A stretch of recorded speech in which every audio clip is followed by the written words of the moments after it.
कई बिल्स देखे हैं, इसमें सिर्फ इतना हो जाता है कि मौत की तारीख थोड़ी आगे हो जाती है, मौत तय होती है। कि कलम पर पहरा लगेगा तो उड़ान ऊंची नहीं होगी, नई रचना नहीं होगी, नई खोज नहीं होगी। इसलिए उस पर अगर पहरा लगेगा, शिक्षा पर, ज्ञान पर, तो ये देश को विश्व गुरु की तरफ नहीं बल्कि सबसे बेवकूफ लोगों की तरफ ले जाने का ये रास्ता होगा। नमस्ते, मेरा नाम है रवि कौशल और आप देख रहे हैं न्यूज़ क्लिक। आज संसद के दोनों सदनों में विपक्ष के एमपीज के द्वारा विरोध हुआ दो बिलों को लेकर। एक बिल सीधे सीधे तौर पर मनरेगा जैसे महत्वपूर्ण जो कानून है उसको प्रतिस्थापित कर देता है, रिप्लेस कर देता है। वहीं दूसरा जो कानून है विकसित भारत शिक्षा अधिष्ठान, वो यूजीसी जैसी महत्वपूर्ण बॉडीज को रिप्लेस करने की बात कर रहा है और शिक्षक और स्टूडेंट्स इसको लेकर काफ़ी ज़्यादा गुस्से में हैं। इसी को लेकर उन्होंने दिल्ली के प्रेस क्लब ऑफ इंडिया में आज एक प्रेस कॉन्फ्रेंस बुलाई थी, वहाँ पर उन्होंने अपना विरोध जताया। सुनिए उन्हें। The Vishwaguru is trying to teach us how the university, how he will ruin the universities. He is making new plans to ruin the universities. This is the Higher Education Commission of India.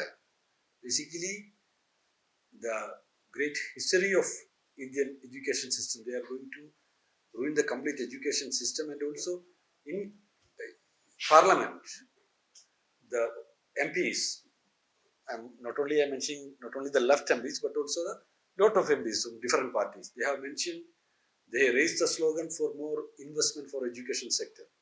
Now in education sector, their investment is only 2 point something.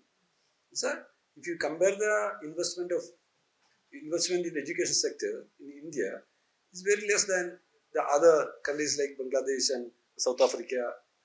आप 12 की committee में 10 bureaucrats को रखने का सुझाव दे रहे हैं। आप यूजीसी को इकोनॉमिक पावर से वंचित कर रहे हैं। तो ये बिल्कुल ही शिक्षा पर कुठाराघात की तरह है। इसलिए ये नहीं चलेगा। और मैं कह रहा हूँ केवल वामपंथी सांसदों ने ही नहीं बल्कि विभिन्न दलों के, पूरा इंडिया गठबंधन के सभी दल के लोगों ने एक स्वर से इसका विरोध किया पार्लियामेंट में। और सत्ता पक्ष भी सकते में था, थोड़ा सा सहमा हुआ ऐसा दिखा। दूसरा बिल भी कम खतरनाक नहीं है, जो एक तरह से परमाणु ऊर्जा के निजीकरण का प्रयास है। इसके लिए बिल पेश किया गया। ये बिल बहुत सालों से ये सोच रहे थे। ये चर्चा 19 की मेजॉरिटी के बाद इनके दिमाग में थी और गाहे बगाहे इस चर्चा को ये उछालते थे, जो इनका तौर तरीका है, just to test the water. और तब तक कोऑप्शन उस लेवल पे नहीं था।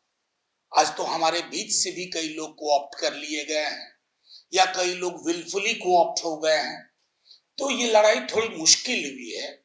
और 2024 के बाद तकरीबन 1 साल तक इन्होंने अपने इस तरह के इंस्टिंक्ट्स, जिसको मैं अथॉरिटेरियन इंस्टिंक्ट्स कहता हूं, इस पर थोड़ा मजबूरी में होल्ड रखा था।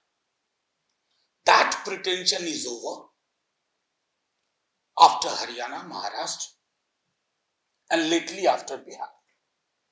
इन्हें लगता है फिर से ये 19 वाले उस परिस्थिति में है politically. That is why they are attempting these kind of things, which is going to fundamentally alter the way university system in India has functioned so far. None of us were ever very great votaries of that everything is golden in our university system. There were things rotten in our system. But after this, हम ये बोलने कहने लायक भी नहीं रहेंगे। एक तो यह बात कि जो हमारा संघीय चरित्र है उसके लिहाज से अगर आप इस बिल को देखें तो लगभग जीएसटी काउंसिल वाले तरीके से we can not forget that as a matter of fact this education is still not a union subject, अभी भी ये कंकरेंट सब्जेक्ट है, जिसका मतलब है कि राज्यों का एक बहुत बड़ा स्टेक इस पूरी व्यवस्था में, शिक्षा की व्यवस्था में है। आप राज्यों को एक सबऑर्डिनेट बॉडी बनाकर केवल उन पर इम्प्लीमेंटेशन की जिम्मेदारी नहीं थोप सकते, लेकिन ये बिल लगभग ऐसा करता हुआ दिखाई देता है। क्योंकि अगर आप जो अधिष्ठान का कंपोजिशन है उसे देखें तो ये कंपोजिशन बिल्कुल साफ साफ दिखाई दे रहा है कि यूनियन गवर्नमेंट ही अंततः तय करेगी कि कौन से लोग सदस्य बनेंगे इस अधिष्ठान के। जीएसटी काउंसिल में जो कहा गया था कि राज्यों का थोड़ा बहुत प्रतिनिधित्व होगा, इसमें तो वो भी नहीं दिखाई दे रहा। इसका मतलब it's going to be a central body. जब केंद्र तय करेगा तो इसका मतलब है कि अल्टीमेटली झंडे वाला तय करेगा। वहां से तय होगा कि आप क्या पढ़ाएंगे, कैसे पढ़ाएंगे, कितना पढ़ाएंगे, क्या नहीं पढ़ाएंगे, शिक्षक क्लास में क्या बोलेगा। That is my second point, that this, अगर आप इस बदलाव को बिना प्रतिरोध के होने देते हैं तो केवल इसे संरचनाओं के बदलाव की तरह न देखें, ये अंततः हमारे क्लासरूम टीचिंग को बहुत गहरे प्रभावित करने वाला है। This will severely affect disenfranchised and disadvantaged groups, further. And I teach in a women's college, and वहाँ पे मुझे पता है कि जहाँ पे लोन, इंस्टीट्यूशनल लोन का मतलब होता है पर्सनल लोन, एंड जहाँ पे पेरेंट्स अपने वार्ड्स को भेज पा रहे थे पहले for further education, now if they have to take loans and if there are girls, they will not be able to take loans out for a majority of these girl students, and we will see them disappear from our classrooms. The second point that I want to touch upon is the composition of the commission itself. We all know that it is extremely central government heavy, so the ruling party has complete control and leash over higher education, and which completely goes against, and this is a point that has been touched upon earlier as well, it completely goes against federalism, and states का जो उनका जो power है यहाँ पे वो खत्म होता नजर आ रहा है हमको।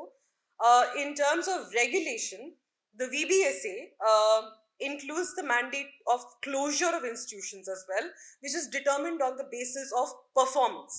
एक और चीज के साथ एक लड़ाई के लिए आप लोगों को और तैयार होना होगा, that is about MNREGA. It is not the fight of people who work on MNREGA or people who work with them.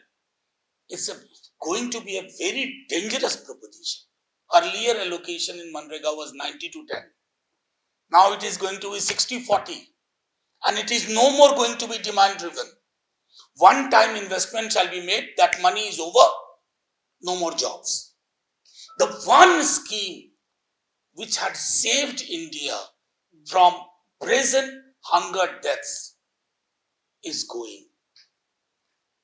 और मैं तो समझता हूं कि शायद चूंकि उनकी मंशा अब ये है कि मौत, अगर भूख से मौत होती है तो हो, अच्छा किया उन्होंने महात्मा गांधी का नाम हटा दिया। महात्मा गांधी का नाम लेकर के भूख से मरने की अगर फेहरिस्त तैयार होती तो मुश्किल होती।